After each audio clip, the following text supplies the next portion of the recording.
時間，撥動琴弦訴說着昨天，穿過風沙，穿越千年的思念。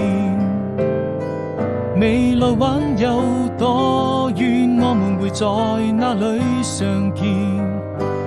一切又回到起點。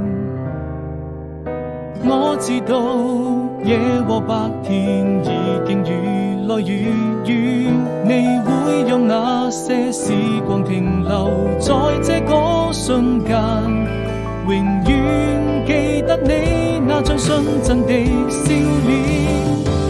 哪怕被風化成一片煙沙，在你耳邊卻多了一分牽掛。歲月啊，你一定是我今生最美的